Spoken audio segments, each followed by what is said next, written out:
It's my pleasure now to introduce our first guest speaker, Kate Brennan, who's the co-chair of the New South Wales Reconciliation Council, who's going to speak to us about changing it up for reconciliation in 2015.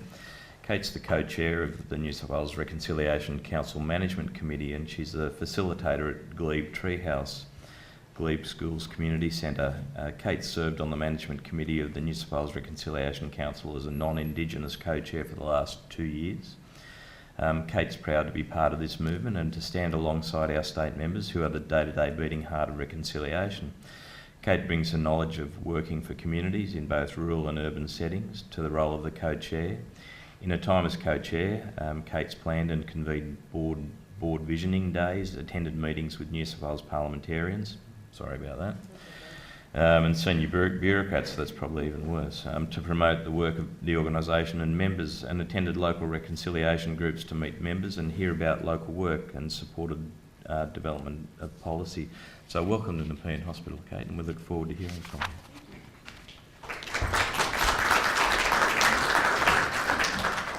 So good morning everyone. What a great film that was to start off this event, and I wanted to thank David very much for that wonderful welcome. So firstly, I'd like to acknowledge the traditional owners of this country on which we meet.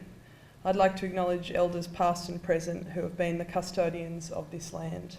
It's really nice actually driving out down the freeway and just getting out to this beautiful flat land that's just nestled under the mountain. It's really lovely. It's lovely getting out of the city as well. Well, it's almost out of the city.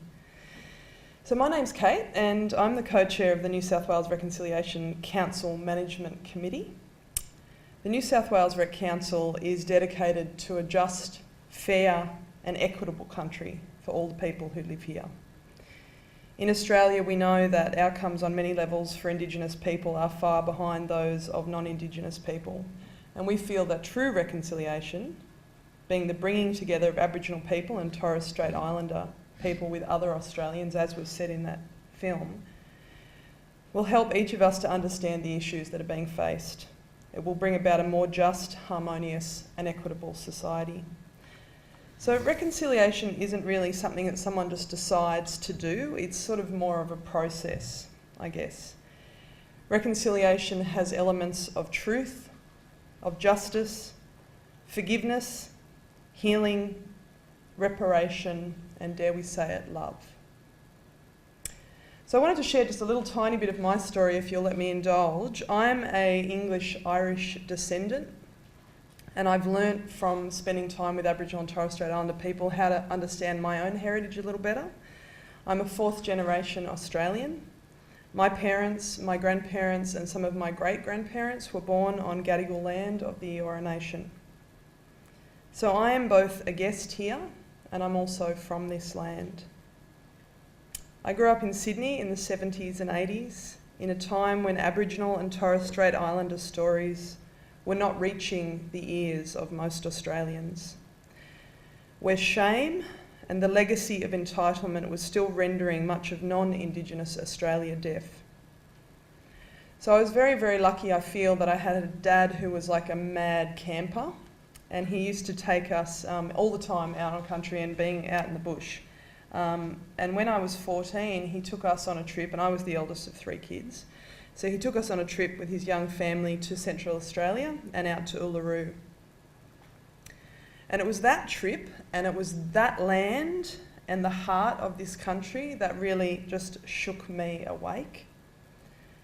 I don't know whether I heard the voices in that part of the country, whether the sheer scale and wealth of the land out there, but something in my vision cleared, and I began my personal journey into reconciliation. So this week, Reconciliation Week, I guess speaks to me of a country which is still waking up. I've been working in education now for about 15 years, and I can see differences, and they're really encouraging. Even in communities that don't have a lot of Aboriginal community members, children are being raised with a bigger sense of story and of the truth. Yesterday, in the playgroup that we run at Glebe Public School in the inner city of Sydney, a playgroup which consists of children and families from many cultures and many countries, and many of them are very new to Australia, we acknowledged Sorry Day. And with children and the chaos of babies and 5-year-olds and parents running around everywhere, we talked together about the nature of forgiveness. We talked about the stories and the culture of the First Nations people of Australia, and we talked about the flag. Auntie Cathy Farrowell, who's a Kanju woman from North Queensland and is a well-known local artist and just all-round superstar of Glebe, visited with the kids and talked to them about Sorry Day. She showed them her art, she told them some stories from her country, and together we all sang Red, Black and Yellow and did some pretty mean shake a leg.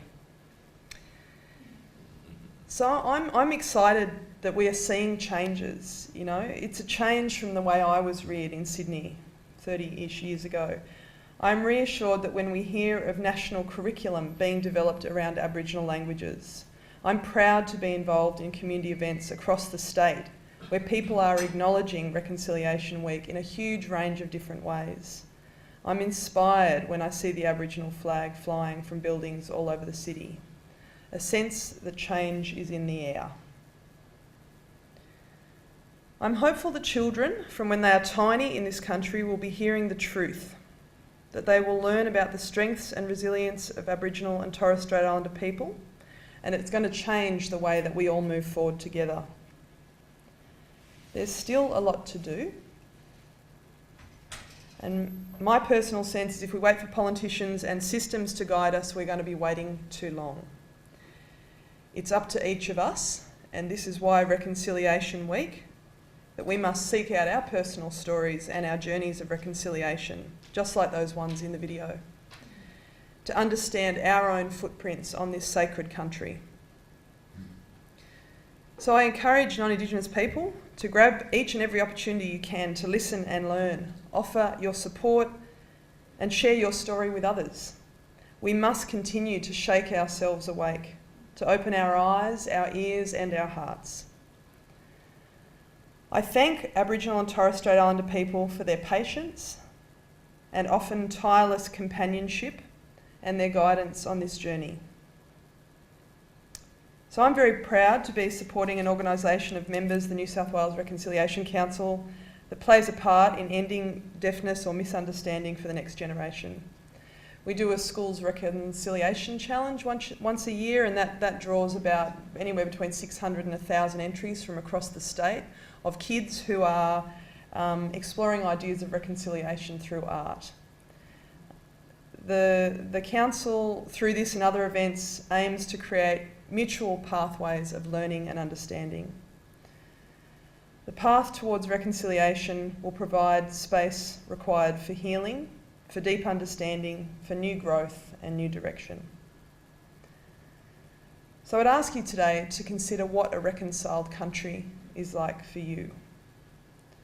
For me, it's one where First Nations culture and story stand proudly at the centre of our national identity, where Aboriginal and Torres Strait Islander voices are central to our national governance and our local governance, where bravery and strength are synonymous with names like Pemaway and Triganini, and they can roll off the tongue of every young Australian.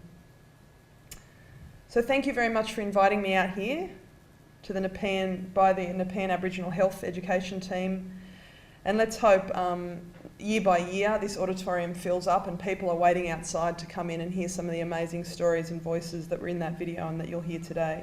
And I hope that everyone has a fantastic, uplifting and enjoyable Reconciliation Week.